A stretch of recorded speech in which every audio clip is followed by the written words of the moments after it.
After almost 3.5 years, you'd think we'd be drowning in first-person shooters over here in PlayStation VR land. But strangely, outside of a few awesome titles like Farpoint, Doom VFR, and Immortal Legacy, there's not a ton of offerings with an emphasis on single-player, story-driven campaigns. It's a genre we need more of, which is why it was easy for us to get excited over the PSVR port of A-Tech Cybernetic, which, on the surface, looks a lot like Doom 3, but once you dig a little deeper, feels a lot more like Contagion VR. There are a lot of crates around here. Some of them must hold some ammunition. A-Tech Cybernetic hits all the right notes from the word go. You're on a space station where things have gone horribly, horribly wrong, and the blood-soaked walls and dead bodies are just the first clue. As you explore with your flashlight, there are signs of ritualistic sacrifice and journal entries everywhere that immediately bring to mind the better parts of Dead Space. But it's Dead Space in atmosphere only. The monsters here won't stalk you through vents or take you by surprise. Instead, they just zap into existence, and after eating up a handful of your bullets, zap back out of existence. And that's a shame, because it makes A-Tech feel more like a shooting gallery than anything else. It ultimately results in literally zero satisfaction from killing the thousands of enemies you'll encounter on this 5-hour adventure.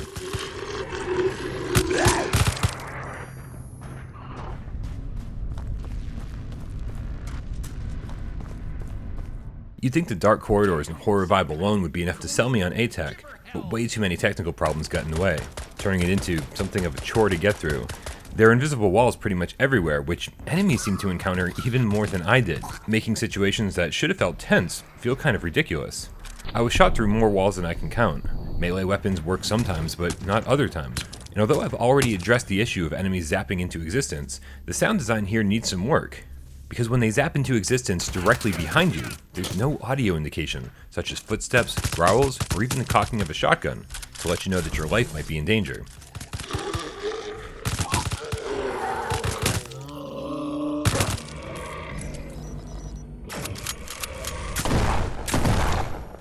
A-Tech's control scheme will bring back memories of fumbling through the Immortal Legacy tutorial for the very first time. Once you overcome the needlessly steep learning curve, it all starts to make sense and feels pretty solid, allowing you to strafe, dual wield, walk backwards, swap weapons, and grab items telekinetically. Playing through A-Tech Cybernetic on normal difficulty meant ammo was almost never in short supply, and dual wielding certainly wasn't necessary. But that changed when I hit the Swarm mode, which pits you against wave after wave of ever more difficult monsters and weapons that unlock as you go. Here you'll want to dual wield whatever weapons you've got to survive as long as you can. This mode had me hooked until I went to look for an online leaderboard to see how I did against other gamers, which simply doesn't exist. There's not even a local leaderboard to track your own scores.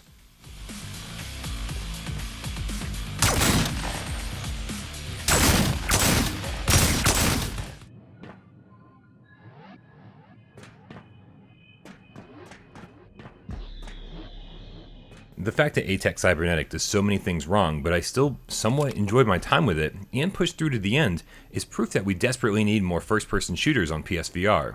It's a $20 budget game with a decent length campaign, so I wasn't expecting AAA polish from start to finish. A-Tech Cybernetic has serious potential, but it still needs a ton of work, so only pick this one up if you've already played every first-person shooter on PlayStation VR, and are desperate for another one.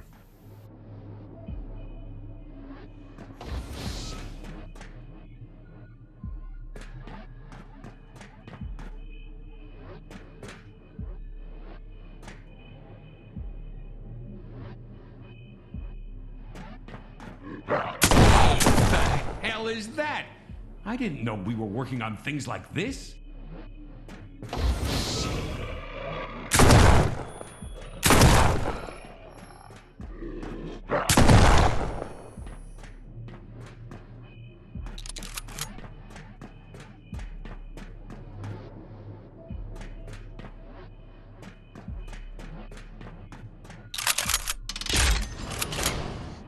Okay, Grunt. Pull those freaking levers and let's get the hell out of here.